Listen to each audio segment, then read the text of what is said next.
It's another episode of the Grab Bag series where I repair, clean up, and customize a handful of knives in a day's time. This episode's coming right up.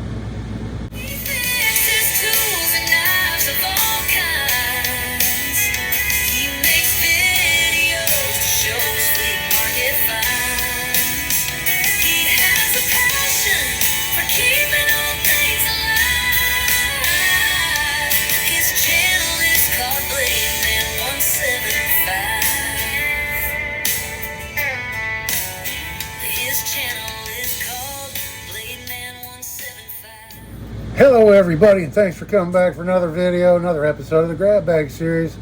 This is Dave, your host out here in the shop, and I'm going to show you these knives I got fixed up, and then we're going to grab another handful to work on. So if you watched last week's episode, you know I picked 7 knives. That seems to be the typical number of knives I blindly grab out of the bag for some reason. And if you haven't seen that video, go back and check it out. I appreciate it.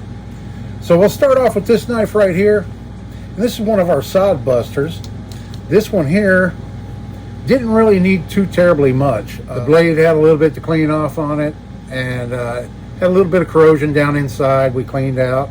And this is our Kissing Crane Black Angus little Sod Buster Junior. And so it cleaned up very nice. And then next up we had this knife here, and this is our Victorinox, our only Victorinox today. And this is how it turned out. It cleaned up very nice. It's almost new looking. It still has some scratches on the handles I didn't get out, but the blades are in very good shape. It's been taken care of, not abused. All the blades are in really good shape on this.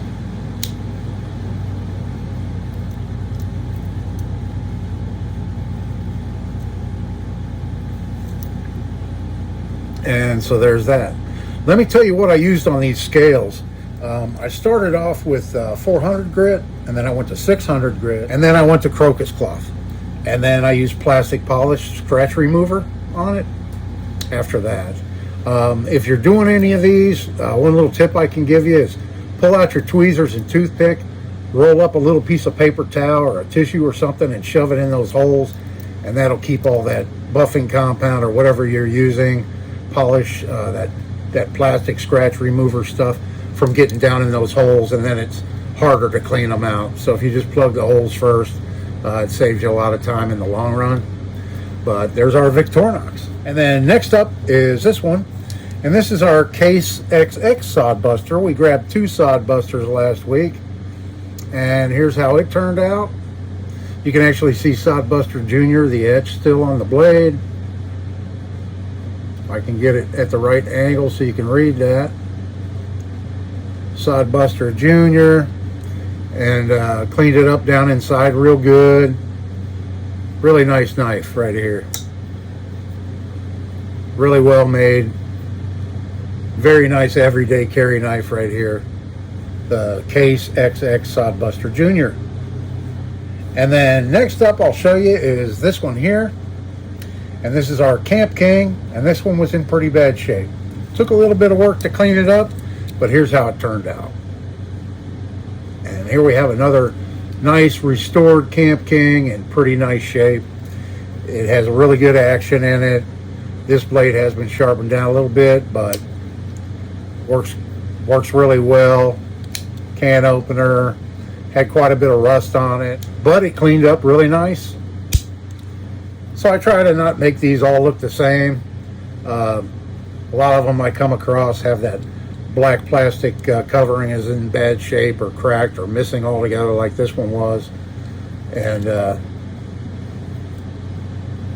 so I try to customize them and make them all look a little bit different.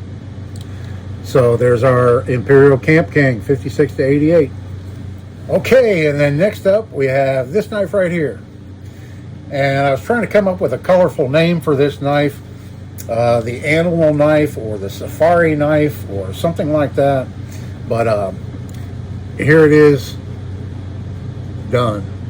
I put whinge on it And the reason I went with Whinge is because of the pattern of the grain, the darker and the lighter grains. Because it is an animal knife, I thought, well, maybe it would look good with kind of a zebra looking wood on it or something like that.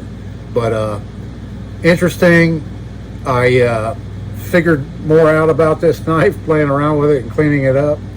So here's some shots of the different animals that this knife creates.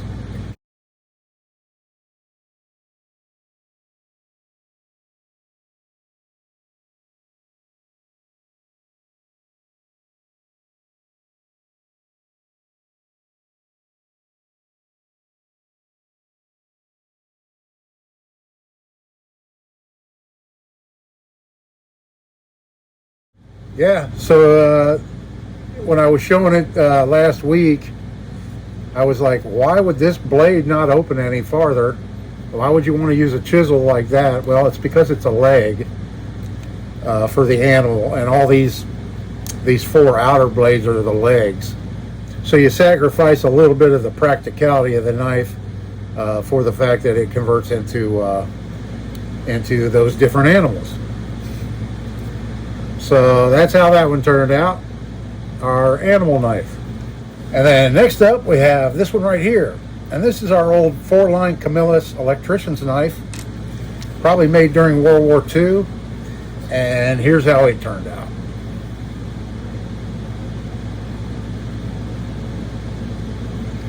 It has this really neat, kind of like a 3-tone looking wood on this side. I'm not sure what kind of handle materials they used on these.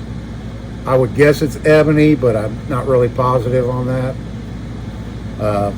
But this one did have a broken liner lock, and it still has a broken liner lock. The only thing I did was I took a little bit of that liner lock where it was sheared off at, where it snapped off, and I rounded it, smoothed it a little bit so it would not interfere with the blades when they were opening and closing.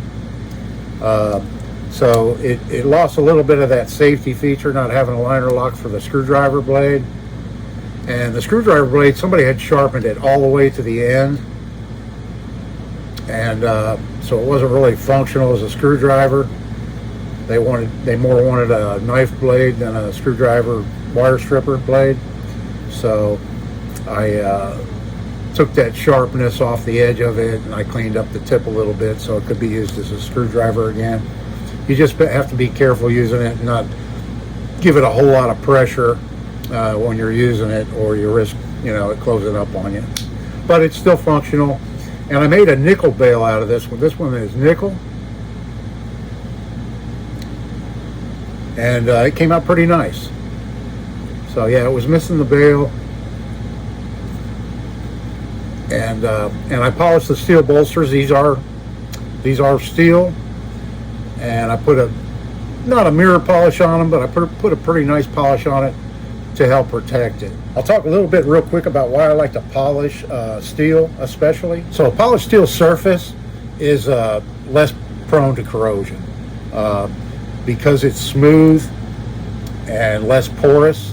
It doesn't have all those little areas in there for oxygen and moisture to trap and cause it to corrode. Another advantage to polishing steel is that it can help to create a passivation layer, or a layer of oxide that helps protect it from corrosion.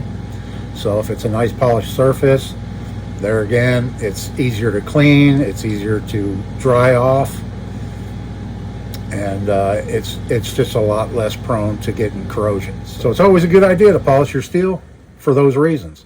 My power just went out. So I'll continue this video when my power comes back on. Okay, folks, I'm back. That was the second power outage today. I'm not sure what's happening. We did get 8 to 14 inches of rain last night, so maybe that had something to do with it. So the last knife to show you is this one here, and then we'll grab some more to work on. And this is our Sharp Made in Japan folding fillet knife, and here's how it turned out.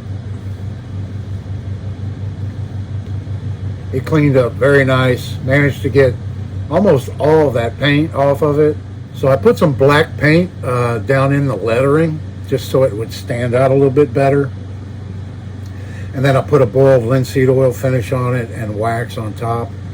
and I polished up all the nickel hardware on it, and it's a stainless steel blade in very good shape. Just cleaned it up a little bit. It locks up very well. It doesn't have any play in it at all. Yeah, overall it cleaned up really nice. I'm really happy with it.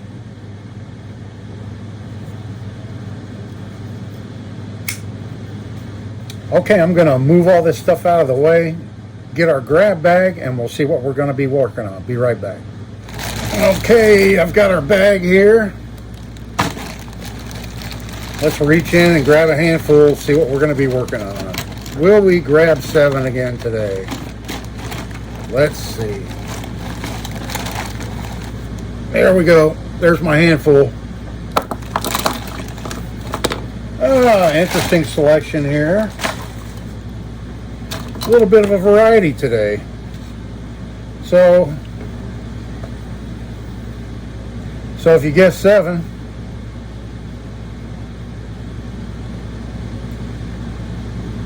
so you guessed it, 7.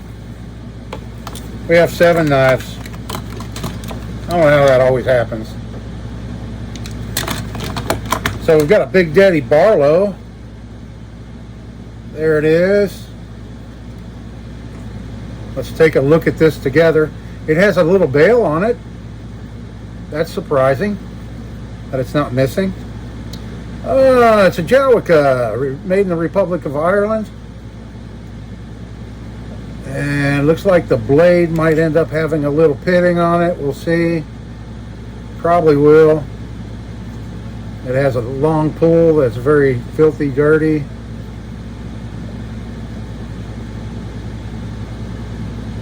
Going to be a tough one to clean out down in the channel there. I can see that already. Not much clearance there for cleanup, and the handle scales are in pretty bad shape on it, so we'll see what we can do with that one. We have a melon tester, and this is advertising melon tester, advertising that company. Let's take a look. The blade looks in great shape. It's a serrated melon tester. It has a serrated edge. It is stainless steel, and it's a Colonial. Old vintage Colonial. It has a little bit of corrosion down inside there. We'll clean out. It has brass liners. We'll clean those up. But this one won't take much work at all. The blade's in really good shape. Overall, just needs a little bit of cleanup. That'll be an easy one.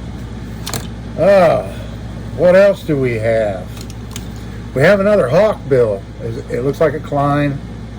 Yep, it's a Klein. The liner lock's in good shape, it looks like. Let's see if it locks up. This blade's in good shape. Looks pretty full. It is locking up with the brass liner lock. It has its shackle type bail. The handles aren't too bad. Overall, it's not in bad shape at all. Just needs a good cleanup. Nice Klein Hawkbill knife there. And we got this Buck 110 wannabe, made in Pakistan.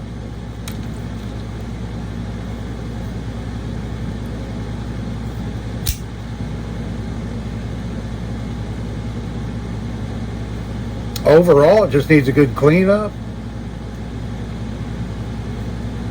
I like this one. It doesn't have the squared off bolsters and handles like most of them. They actually beveled them on this one, so that's kind of nice. Let's see, it's a little bit stiff. It locks up. There's no play at all in it whatsoever. The lock mechanism looks pretty good. It's not sticking way out like a lot of them are on these Pakistan knives.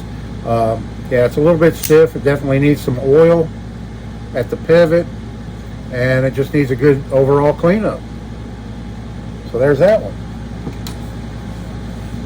Next up, we have another Hawkbill. I grabbed 2 Hawkbills today. This one's a YCC, made in Japan. Yeah, Japan on the back side. So that's the York Cutlery Company. They were importers of knives. This is an inexpensive hawkbill knife made in Japan. It doesn't have any locking mechanism on it. Has these very skinny bolsters, wood handles, it's all steel construction. There's no brass in it anywhere. The blade's in pretty decent shape. Looks fairly full. Yeah, it just needs some edge work on it and some cleanup here and there. We'll see what we can do with this one. And then next up, we have an OMOR. Most of the paint is missing off of it, but it's not dented up too bad. Let's see what the blade looks like. The blade's in pretty good shape. It's the blade's stainless steel. This was made in Japan also. It does not lock.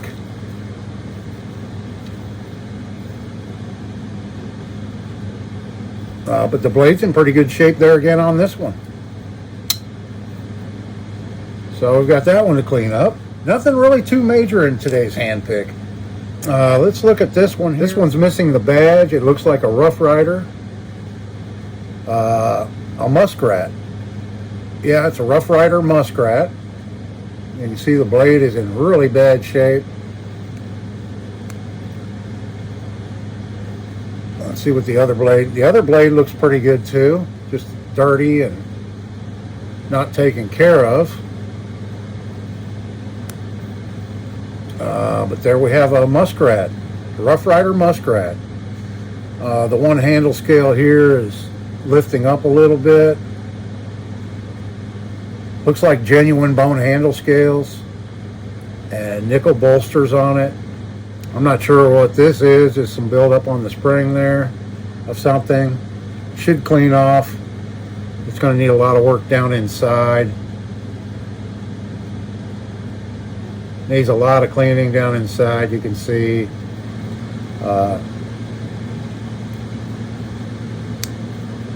yeah, there's no action in it. And it's missing the badge. So we'll get this one cleaned up.